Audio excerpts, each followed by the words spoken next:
Halo teman-teman budget bikers ID semua, apa kabar nih? Nggak terasa udah hari Minggu lagi ya. Jadi setelah kemarin saya riding ke Top Selfie di Kragilan, di Magelang, kali ini saya melanjutkan perjalanan ke arah timur. Jadi tujuan selanjutnya kita bakal riding ke arah Ketepas. Jadi di sana juga banyak banget tempat wisata yang bakal kita datengin. Jadi Ketepas itu kan sebenarnya sebuah komplek wisata ya, jadi sangat terkenal di daerah Salatiga. Kalau nggak salah Ketepas masih masuk Salatiga. Jadi kemarin ternyata Kragilan udah masuk ke daerah Magelang ya, jadi kita ke arah Salatiga lagi, jadi ngambil arah timur. Jadi perjalanan ini juga karena ini udah sore ya, jadi setengah 5 atau jam 4 sore ini kebetulan hujan dan gerimis, jadi kabutnya udah mulai turun dari atas ya. Jadi jalanan juga licin, terus agak tertutup kabut juga, jadi jalannya harus hati-hati banget.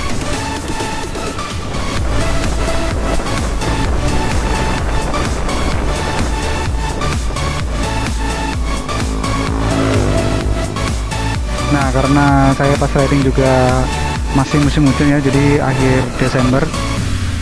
Jadi di sini sering banget turun hujan, beda kayak di bawah ya, di Semarang kota.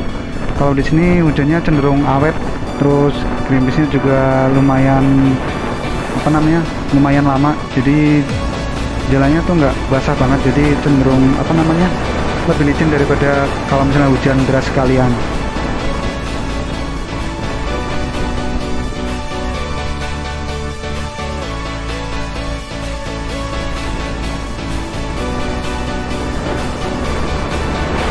Nah, karena hujan juga, jadi kalau pas riding, kalau misalnya pakai kamera harus sering-sering dicek. Jadi siapa tahu ada tetesan air nanti bikin gambarnya kurang maksimal.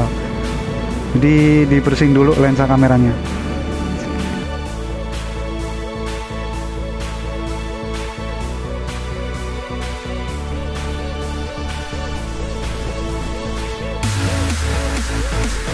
Nah, perjalanan ke arah Ketepas juga sebenarnya nggak terlalu jauh ya dari Kragilan, cuman karena ini udah sore dan hujan, jadi pelan-pelan aja pas riding biar bisa sambil lihat pemandangan. Soalnya pemandangannya di sini keren banget, di kanan kirinya banyak banget bukit sama tanaman-tanamannya. Jadi kayak berasa riding ke dunia lain gitu.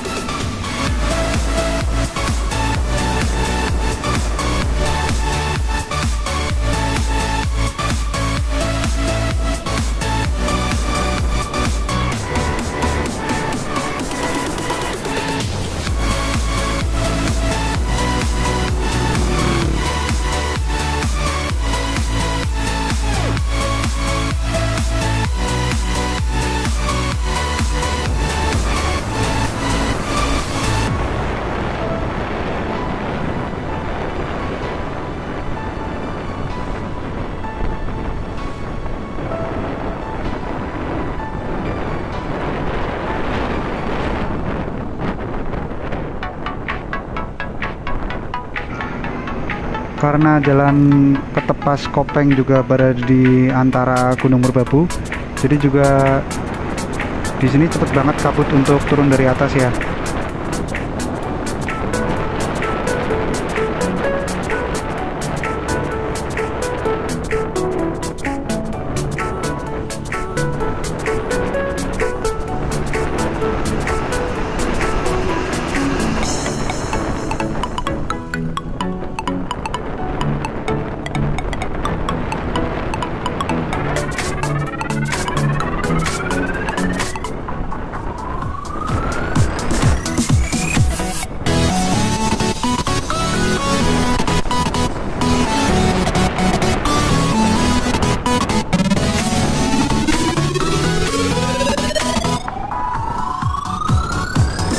Tapi dengan adanya pemandangan kabut ini juga tambah membuat pemandangan makin keren ya. Jadi buat teman-teman yang suka riding sambil lihat-lihat kabut, kesini tempatnya asik banget. Jadi kalau misalnya selain itu, kalau misalnya ada kabut juga, itu juga bikin motor teman-teman nggak terlalu panas ya. Jadi kalau apa namanya biasa riding jauh, jadi nggak sampai overheat. Soalnya kan dulu pas motor ini tak buat riding di kota-kota kan juga sempat overheat ya, mungkin karena cuacanya panas juga, atau mungkin karena emang sudah saatnya motornya di servis juga.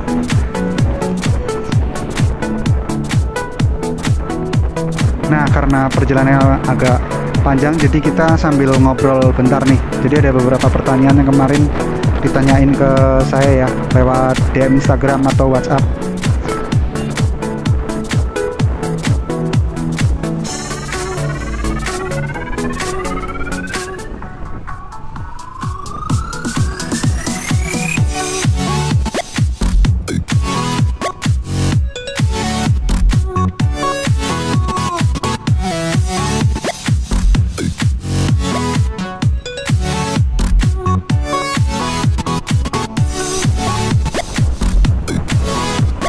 Nah, terus kemarin ada yang tanya juga, kok kenapa sih ridingnya sendiri mulu, nggak ajak teman atau ajak grup?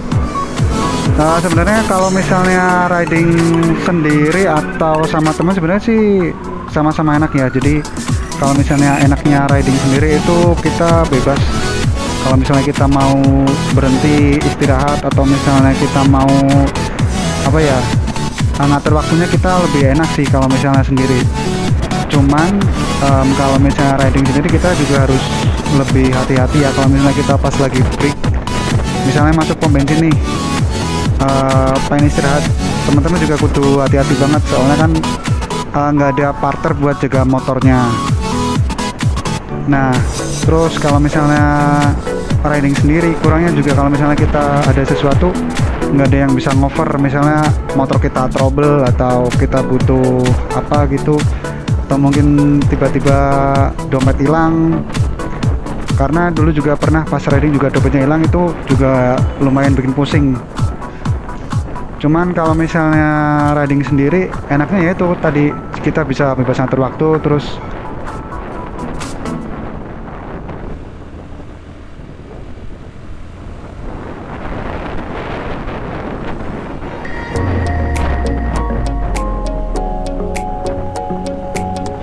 kalau misalnya apa namanya riding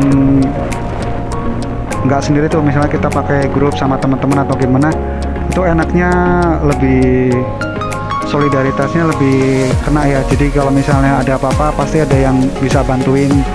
Terus kalau misalnya kita istirahat tuh, misalnya kita istirahat di pom bensin atau di masjid misalnya, kita nggak khawatir kalau misalnya motornya atau barang-barang kita tuh kita tinggal istirahat atau kita tinggal tidur sebentar. Soalnya kan nanti bisa gantian sama teman-teman yang misalnya 1 jam sekali misalnya break setengah jam, nanti misalnya aku jagain dulu setengah jam, nanti temennya yang tidur, nanti juga gantian. Nanya gitu kalau misalnya kita riding sama teman-teman.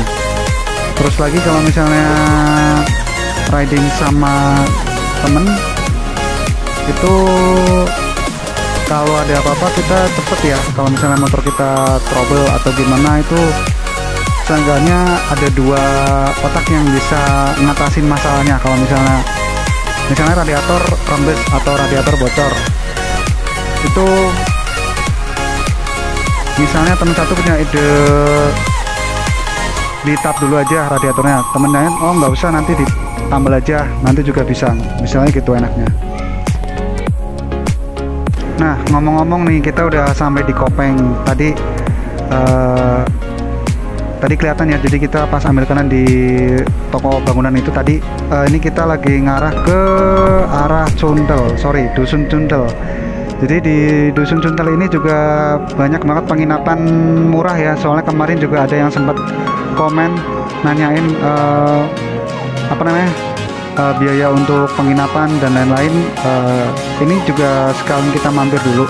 Nah, jadi untuk ke arah Cuntel kita bakal ngelewatin akses ke Taman Nasional Gunung Merbabu lagi ya, sama kayak pas kemarin ke top selfie di Kragilan terakhir. Nah, ini sama aja, Jadi ini juga sebenarnya masih di sekitaran Gunung Merbabu, cuman mungkin ini di sisi lainnya dari Gunung Merbabu ya.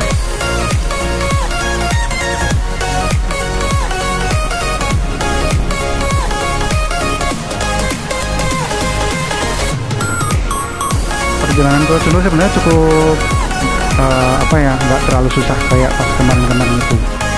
Walaupun misalnya sama-sama kita riding ke arah atas, cuman ini jalannya lebih enak aja dilewatin. Jadi nggak kayak kemarin yang nanjaknya curam atau misalnya jalannya susah. Kalau ini jalannya walaupun sempit, tapi enak dilewatin. Terus pemandangannya juga kanan kiri juga warna hijau, jadi bikin fresh aja kalau misalnya kita riding terus lihat yang hijau-hijau. Nggak cuma hijau-hijau duit ya, jadi pemandangan juga bikin seger kalau misalnya kita riding ke arah pegunungan.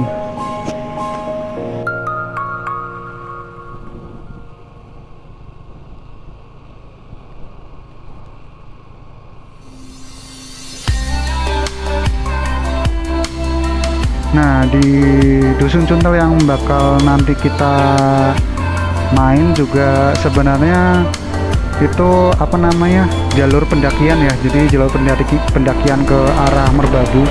Jadi buat teman-teman mungkin yang suka mendaki gunung atau apa namanya, istilahnya pendaki gunung gitu ya, pasti juga tahu lah jadi jalur Cuntel itu gimana. Mungkin cuman karena saya emang udah nggak begitu apa namanya, bukan nggak begitu seneng ya, cuman karena saya juga kerja, jadi buat mendaki gunung juga nggak ada waktunya. Jadi cukup riding aja ke apa namanya, ke daerah pegunungan.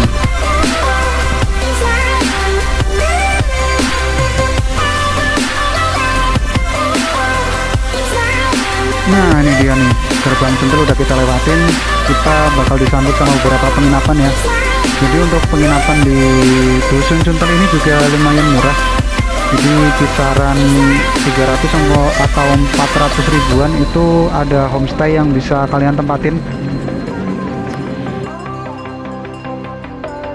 Nah, cobain kita riding ke arah atas juga ada tempat wisata sebenarnya di sebelah kiri. Jadi teman-teman bisa lihat kayak semacam taman, cuman karena ini udah sore, udah hampir jam 5, ini udah tutup tempatnya.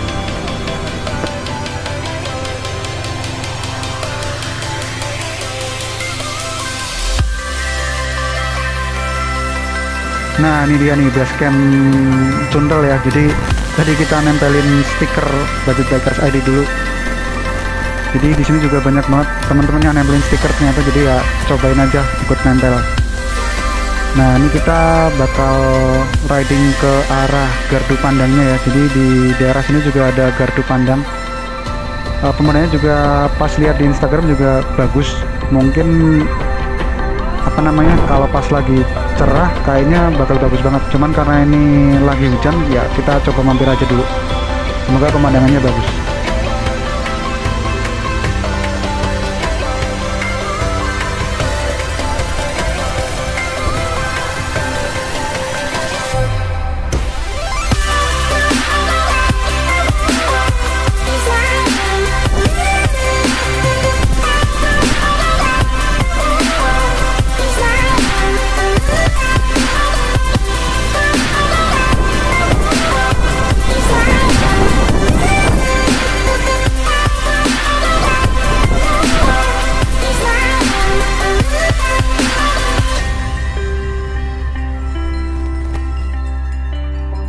Nah, ini gardu pandang Cuntel ya yang terkenal itu. Jadi kalau misalnya cuacanya cerah, teman-teman bisa lihat beberapa pegunungan yang di sekitar ini ya, Gunung Merbabu ya. Jadi kalau misalnya cerah banget juga bisa lihat, kalau nggak salah rawa pening juga kelihatan kalau dari sini.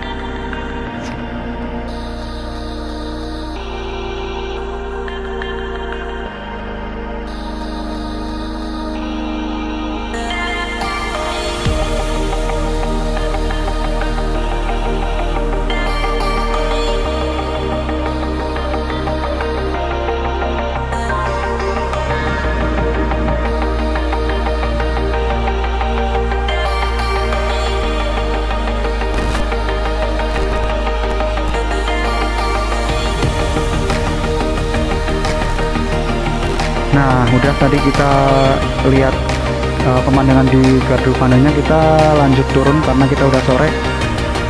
Kita bakal cek penginapan sekitar sini yang ada di bawah tadi.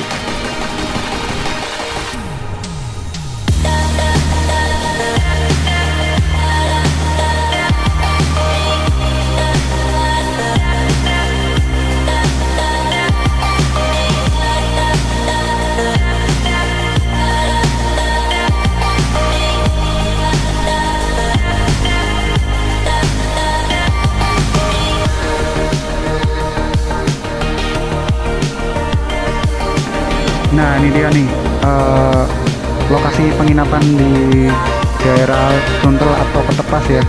Jadi di kanan kiri ini juga banyak banget penginapan yang murah-murah. Jadi buat teman-teman yang mungkin hobi riding, terus mungkin hobi backpacker, penginapan ini sekitaran sini juga murah. Jadi mungkin sekitar 200 atau 300 ribuan. Tapi kalau misalnya mungkin teman-teman punya aplikasi yang ini aplikasi untuk booking hotel, pasti bisa dapat murah. Karena saya juga punya aplikasi pribadi. Kebetulan iseng-iseng searching penginapan di sekitar sini, ada yang harganya sekitar 100 ribuan. Jadi tempatnya rekomendasi banget kalau buat teman-teman. Lagian kalau buat saya pribadi sih, kan istilahnya kita masih riding sendiri mungkin. Jadi dengan harga 100 ribu, yang penting kita bisa istirahat, daripada kita harus tidur di pom, mungkin di pom bensin atau di masjid malah lebih bahaya. Kalau misalnya cuma 100 ribu kan gampang. Nah, jadi buat teman-teman yang datang dari luar kota juga nggak usah khawatir masalah penginapannya, karena di sini juga banyak banget pilihan penginapan buat teman-teman sekalian. Nah, untuk episode Budget Bikers minggu ini udahan dulu. Semoga informasinya bermanfaat buat teman-teman sekalian yang mau riding ke arah sini. Sampai jumpa minggu depan, bye bye.